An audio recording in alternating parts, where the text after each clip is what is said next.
vamos a tratar de las técnicas de medición de la liquidez o del riesgo de liquidez. Esto vamos a ir paso a paso. Aquí vamos a ver en esta parte, vamos a ver en forma muy general para en las secciones posteriores ya entrar en detalle, es decir, ya con modelo propuesto e inclusive ya viendo modelos en Excel para ver cómo se puede implementar esto. Bueno, comenzamos entonces de lo general. Tenemos básicamente dos métodos para medir el riesgo de liquidez. Uno de los métodos es el método de los activos líquidos, también llamados ratios de liquidez. Y el otro método sería el método de las brechas de liquidez. Cuando hablamos del método de los activos líquidos, aquí Basilea 3, entre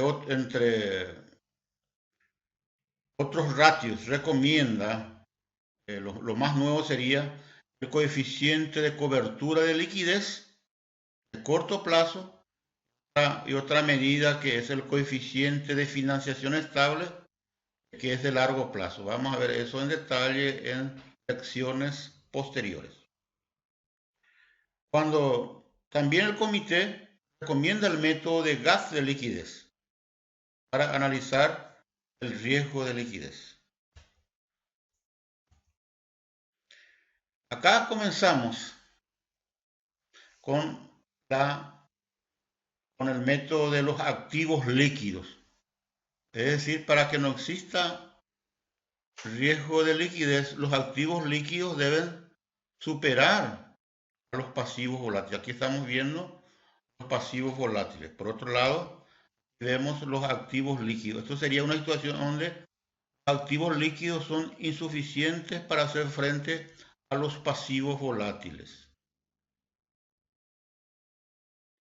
Esta otra situación que vemos acá sería lo ideal, que es el caso en que los activos líquidos superan a los pasivos volátiles.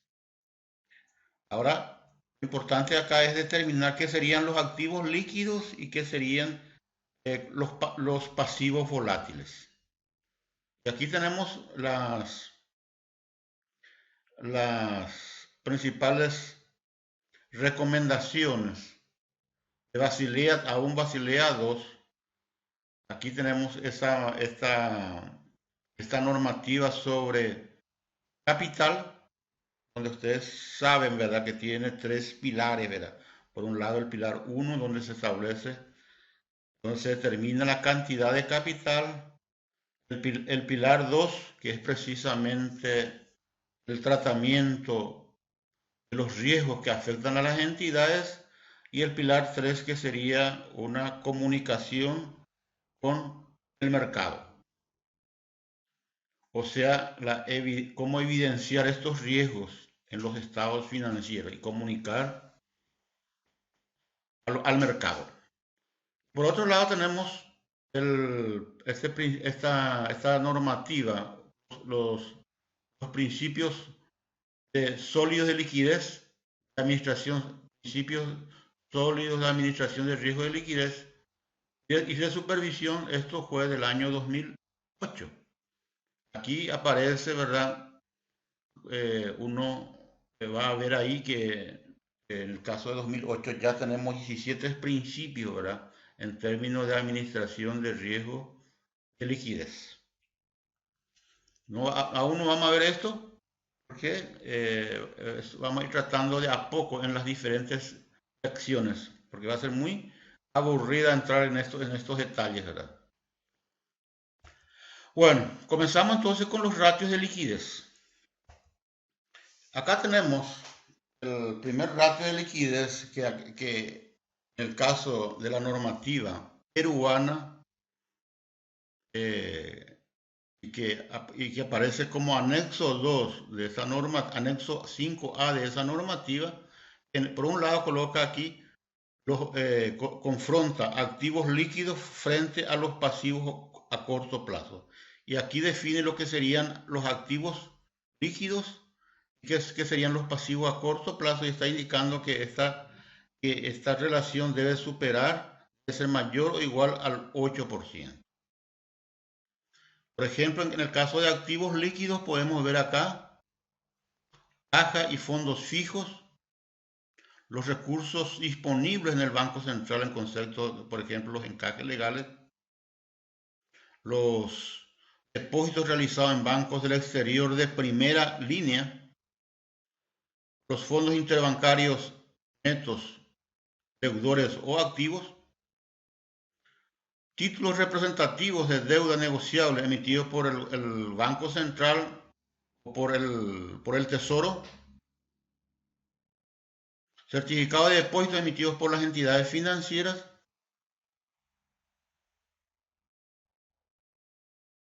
y otros títulos negociables, representativos de deudas que se negocian en el mercado, ¿verdad? Que tienen una buena calificación de grado, inversión. Por otro lado, tenemos los pasivos a corto plazo, serían las obligaciones a vista, los fondos interbancarios netos acreedores o pasivos, las obligaciones de cuentas de ahorro y las cuentas a plazo inferiores a 360 días. Bueno, como mencionamos al inicio, en el caso peruano, cuando la suma de los mayores 20 acreedores superan el 20% del total de los acreedores, entonces, o el 25% del total de los acreedores, se debe incrementar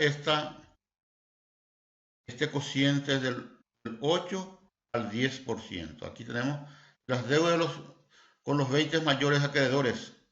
El 25%, entonces se incrementa de 8 al 10%. Sería el impacto, la concentración. También hay otro, en el mismo documento de la Superintendencia de Bancos del Perú, tenemos otro indicador, que en este caso conocido como riesgo de liquidez ajustado por recurso prestado. O sea, de los activos líquidos sacamos los recursos prestados, y también del pasivo a corto plazo le sacamos los recursos prestados. ¿Y qué serían los recursos prestados? Serían los fondos interbancarios netos pasivos, operaciones overnight pasivas, obligaciones con el Banco de la Nación, en este caso Banco Central, y créditos del Banco Central con fines de regulación monetaria. Esos serían los recursos prestados que tenemos que extornar de los activos líquidos y el pasivo líquido para obtener este indicador. Bueno, también hay otro indicador, en este caso sería a los activos líquidos le sumamos la posición activa en forward en moneda extranjera. El pasivo a corto plazo le sumamos la posición pasiva de forward en moneda extranjera. Es decir, esta posición activa y posición pasiva en moneda extranjera debería tener un vencimiento residual de 90 días. Bueno, estos serían entonces algunos representantes de los indicadores que vemos en la normativa peruana, ¿verdad? Bueno, en lo que respecta al gas de liquidez, es importante definir primeramente que esta brecha, esa comparación entre activos y pasivos, si nosotros hacemos esa comparación basado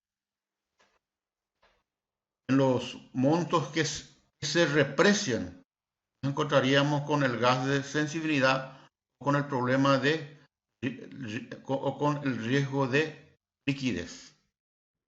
Cuando nosotros confrontamos los activos y pasivos para cada una de las bandas en que lo dividimos.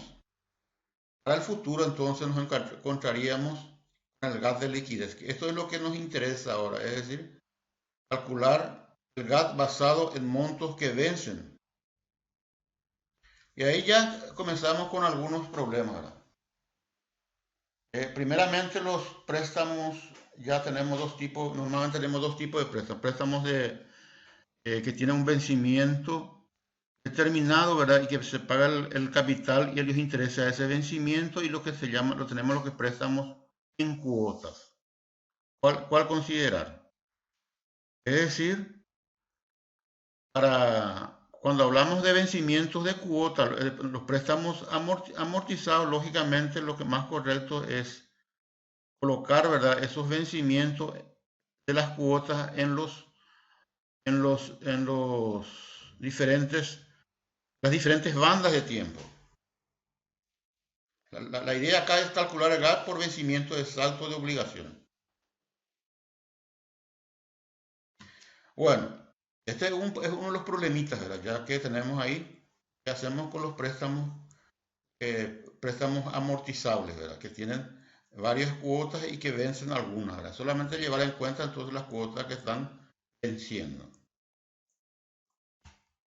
Esto ahí vamos a ir agregando más cosas después, ¿verdad?, cuando analicemos este modelo.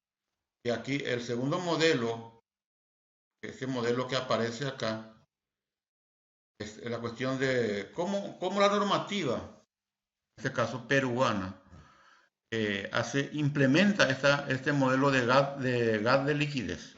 Para eso recurre a lo que se llama, en su normativa, al anexo 16, cuadro de liquidez por plazo de vencimiento. Y aquí están, lo que hace es dividir el saldo del balance a una determinada fecha, divide primeramente a lo que tiene un vencimiento hasta un mes a 2 meses, de 2 meses a 3 meses, de 3 a 6 meses, de 6 a 12 meses y más de 12 meses. Entonces eso es. Posteriormente, en presentaciones posteriores, detrás de esto hay toda una metodología de cómo distribuir cada una de las cuentas. Cada una de las cuentas, ¿verdad? Aquí lo importante es ver, la primera cosa que tenemos que notar acá es que aquellas operaciones que tienen un determinado vencimiento tenemos que ubicar en la banda correspondiente. Y vamos a encontrarnos que hay algunas operaciones que no tienen un vencimiento determinado, como sería operaciones con tarjetas de crédito o con los depósitos de ahorro a la vista. ¿Qué hacemos con eso? Estamos viendo eso en la práctica del ejercicio ya en Excel, cuál sería el tratamiento. Lo importante es que esta brecha, este cuadro de liquidez por plazo de vencimiento, se tiene que hacer en moneda nacional, en moneda extranjera. Y acá tenemos un pequeño ejemplo de lo que sería un GAT de liquidez. Acá, por ejemplo, en el periodo 1, tenemos activos que vencen por 4.34 y pasivos por 8.35. O sea, hay más pasivos que activos. O sea, tenemos un GAT del periodo negativo. En este segundo periodo, los pasivos son menores que los activos y tenemos un GAT periodo positivo de 221. Y así sucesivamente, ¿verdad? En el periodo tercero seguimos teniendo un GAT positivo, pero en el periodo 4 tenemos un GAT negativo, en el periodo 5 se vuelve a revertir, ¿verdad? Aquí estamos viendo el gráfico del GAT de liquidez, en este caso en moneda nacional. La preocupación acá, lógicamente, es la brecha negativa del periodo 1 y el periodo 4. Es lo que tiene que llamar la atención.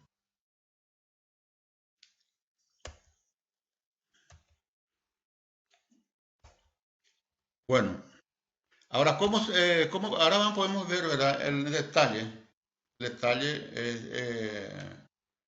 con cierto detalle, ¿verdad? Pero no vamos a entrar a profundizar mucho este modelo gas de liquidez conforme a la normativa peruana.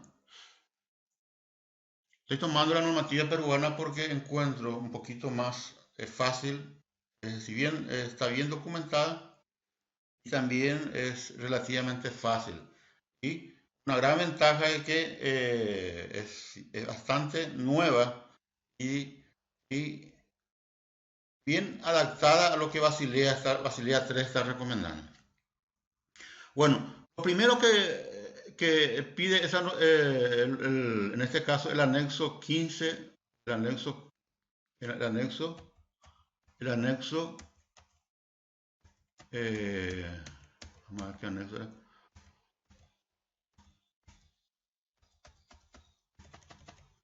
Estoy volviendo acá al anexo 15A.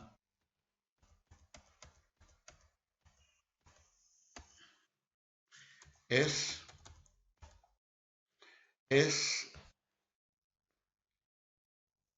separar primeramente lo que se llama fuentes de fondeos primarios, o sea, los activos muy líquidos, como caja, exceso de encaje, o sea, es el sobrante, ¿verdad? Es decir, lo que se puede uno disponer, o sea, del fondo de encaje le quitamos el encaje exigible. Los valores representativos de la deuda emitida por el Banco Central, valores representativos de la deuda emitida por el Gobierno Central, y valores representativos de deuda emitidos por gobiernos del exterior, ¿verdad? Toda vez que con algunas restricciones que estos valores tienen que ser de grado de inversión. Estos serían las fuentes de fondeos primarias. Estos serían los disponibles que tiene la entidad. Por otro lado, lo que se hace acá es ir distribuyendo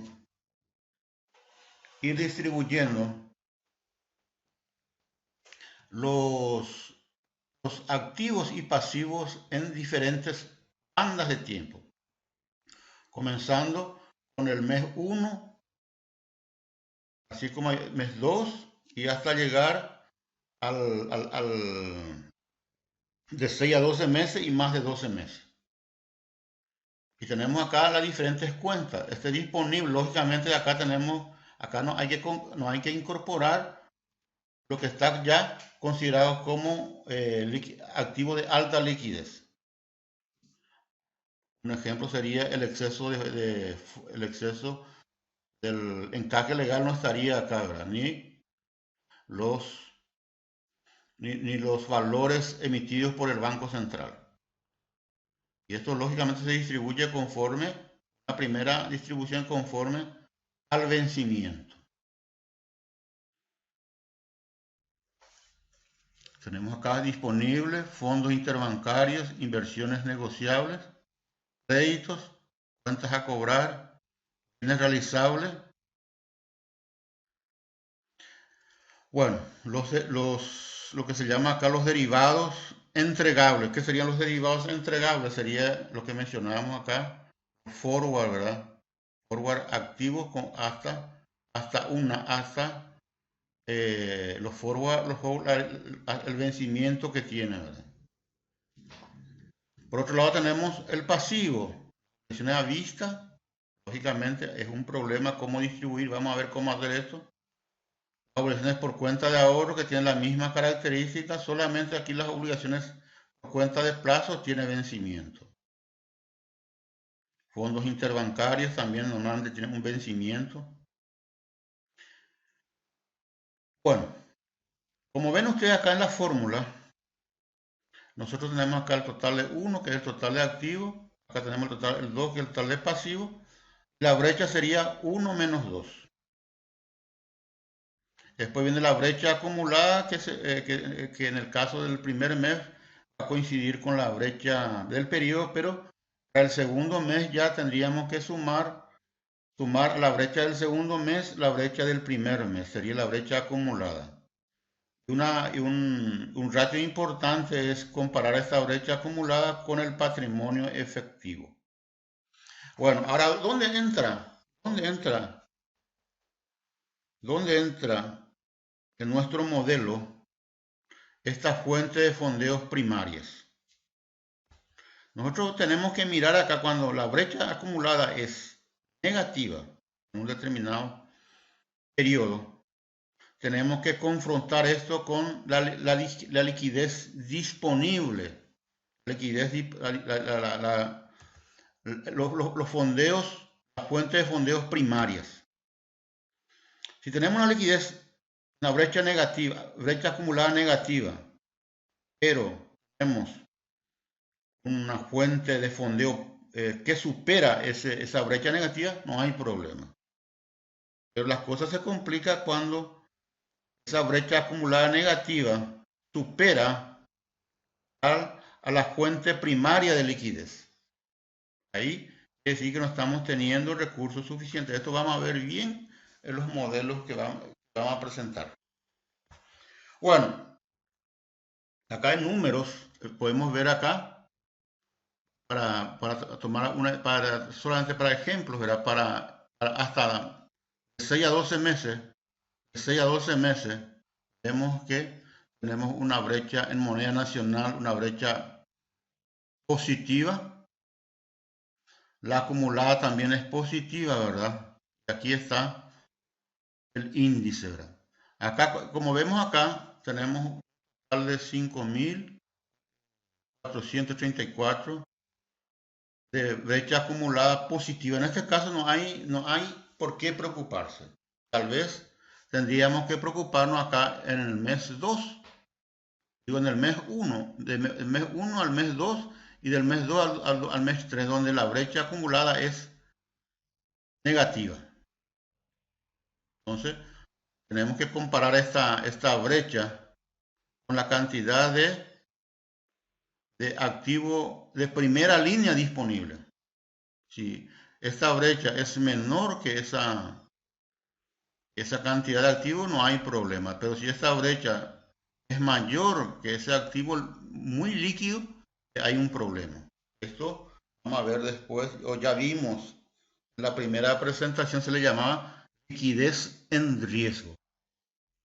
Y en algunos países como en el Ecuador, por ejemplo, cuando esa liquidez en riesgo se va repitiendo mes a mes, entonces ya tiene que llamar la atención, ya no es un problema conjuntural, ya es un problema estructural. Y ahí normalmente ya el Banco Central obliga a la entidad a realizar un plan de contingencia o un plan de regularización.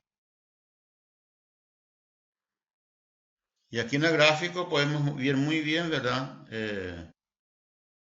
La brecha, es decir, de cada uno de los periodos, ¿verdad? Esta es la brecha del periodo.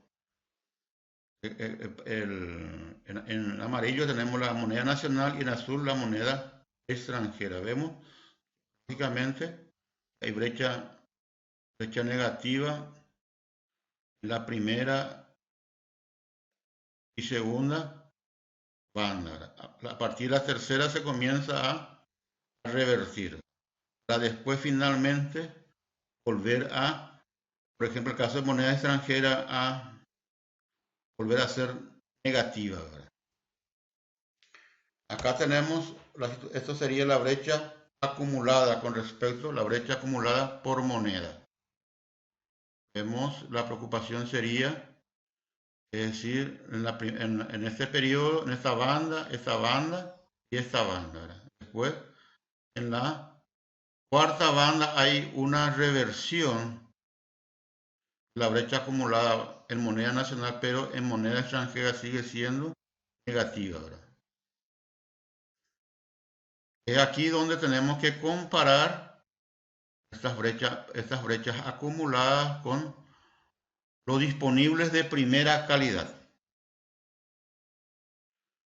Esta es una situación bastante preocupante porque no hay reversión.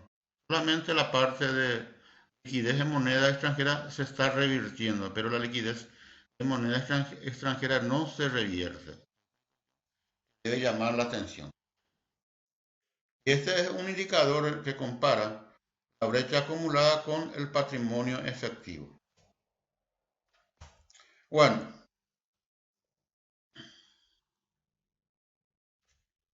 Y aquí está mostrando, ¿verdad? La estructura de liquidez en moneda extranjera, que como vimos, ¿verdad? El gas acumulado prácticamente no se revierte hasta al final del periodo, ¿verdad? Durante los 12 meses se mantiene la brecha acumulada negativa. Esta es una situación preocupante.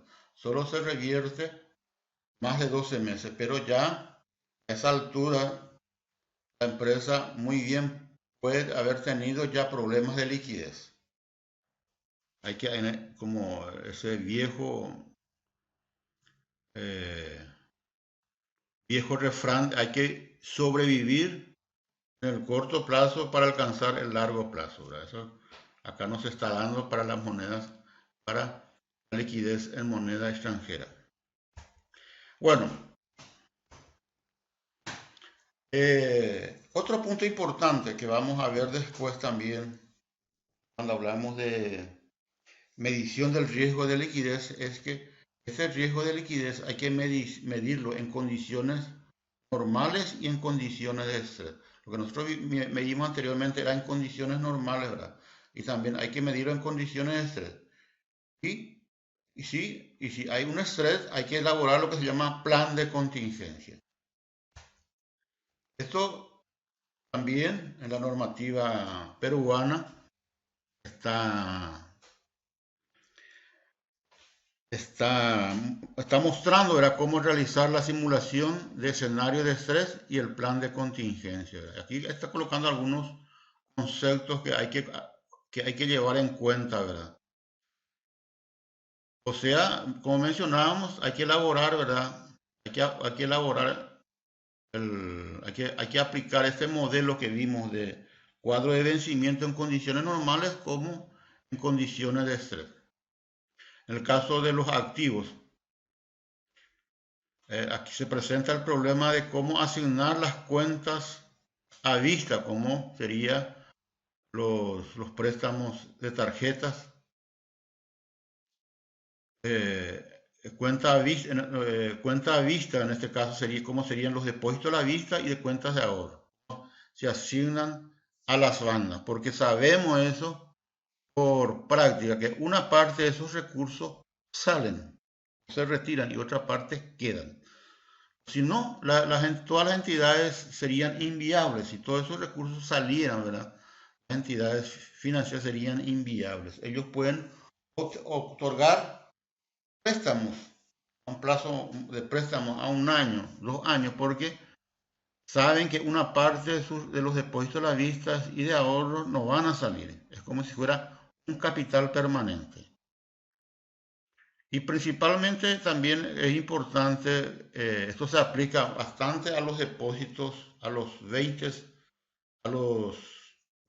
mayores depositantes, es decir, analizar cuenta por cuenta y ver las cláusulas en lo que respecta a retiros, comportamiento y cláusulas.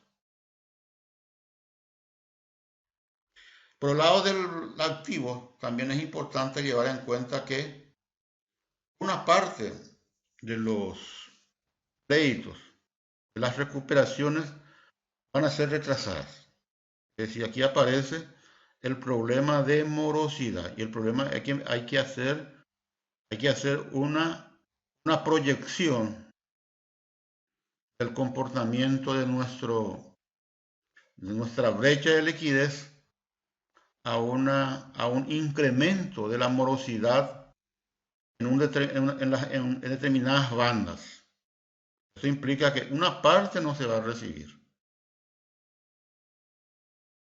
También hay que llevar en cuenta, si ya agregando un poquito, ¿verdad?, a la parte de las cuentas del pasivo, también tenemos que llevar en cuenta las renovaciones, las posibles renovaciones. No solamente atarse a los vencimientos, pero también llevar en cuenta al comportamiento, renovaciones. Y eso se aplica también a los activos, las renovaciones. Llegado el día en que se tiene que cobrar, se presenta el cliente, ¿verdad?, y pide una renovación. Y eso lógicamente tiene un impacto también en la liquidez. cuando hay renovación del pasivo, lógicamente la liquidez es beneficiada.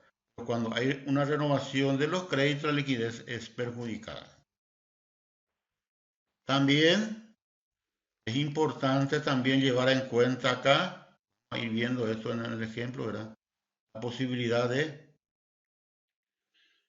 que haya incremento o reducción de los depósitos o de préstamos. ¿Qué pasa? ¿Cuál es su impacto en el cuadro de vencimientos o en la brecha de liquidez?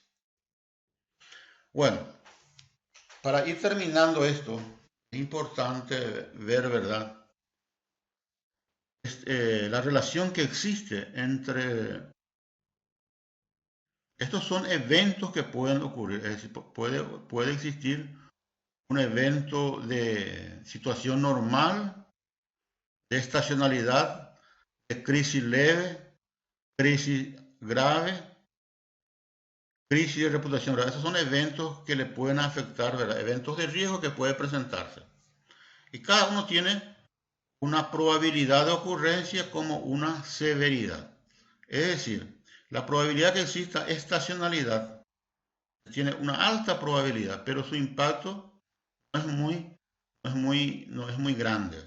Entre tanto, la probabilidad de una crisis grave o crisis de reputación grave es muy baja la probabilidad, pero si ocurre su impacto es muy grande, ¿verdad? Entonces, esto es en relación entre probabilidad y severidad. Esto es lo que vimos, ¿verdad? Lo que respecta a administración integral del riesgo, ¿verdad? Donde uno tiene que identificar el riesgo, después medir ese riesgo llevando en cuenta la probabilidad de ocurrencia y la severidad. Y estos serían los escenarios que se puede presentar, ¿verdad? Cuando hay normalidad, lógicamente el riesgo de liquidez, vamos a tener riesgo de estructural, o sea, riesgos normales. Puede existir, por ejemplo, un GAT acumulado negativo o positivo, ¿verdad? Pero no es una cosa muy grave. Pero cuando nos encontramos frente a un escenario de crisis específica del sistema, ya puede aparecer lo que se llama riesgo contingente. Y aquí la salida es, lógicamente, tener lo que se llama activos de primera línea, de primera calidad, la posibilidad de que el Banco Central nos dé un apoyo, lo que se llama préstamo de última instancia. Y cuando estamos en una normalidad recurrimos solamente a la financiación ordinaria, es decir, a través de una campaña para ir captando recursos en depósito a la vista, a plazo y también participando lógicamente en forma ocasional o constante en el mercado monetario. Bueno, ¿qué pasaría entonces en cuanto al plan? Es decir, una vez que estemos en una situación de crisis de liquidez, entonces pasamos a lo que se llama plan de contingencia. Y con el plan de contingencia, entonces, es la forma de solucionar ese problema acarreado por la crisis. Por el lado del activo tenemos la posibilidad de vender activos, tener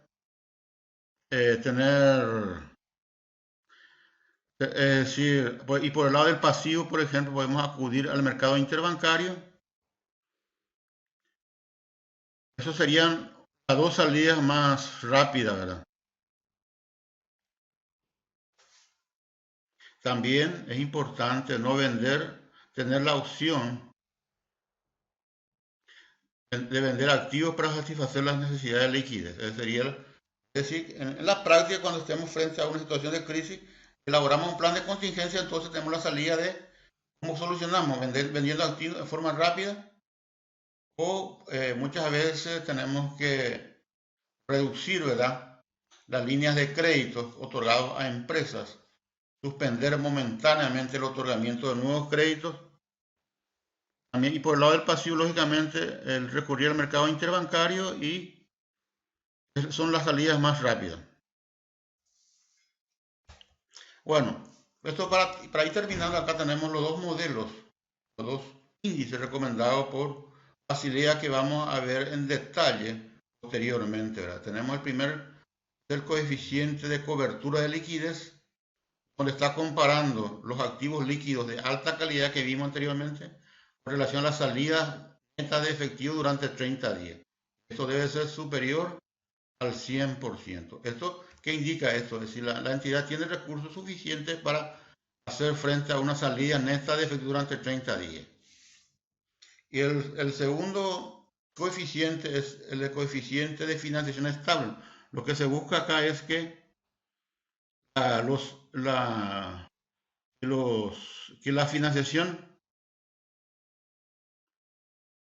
que la financiación estable disponible, por ejemplo, patrimonio, bono subordinado, sean superiores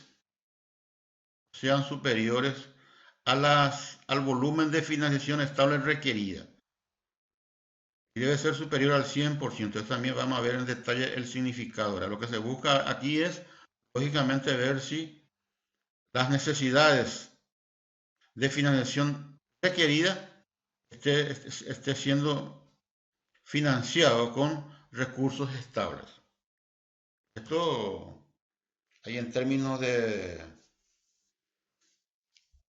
finanza para una empresa comercial o industrial sería financiar, en este caso, el activo corriente, parte del activo corriente y el activo fijo con deudas de largo plazo y capital permanente, deuda de largo plazo y patrimonio neto, ¿verdad?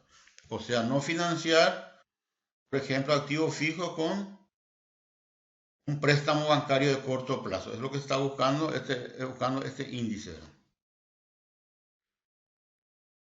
Y aquí, lógicamente, las herramientas de monitoreo sería verificar el descalce de vencimiento y la concentración de fondeo. Bueno, con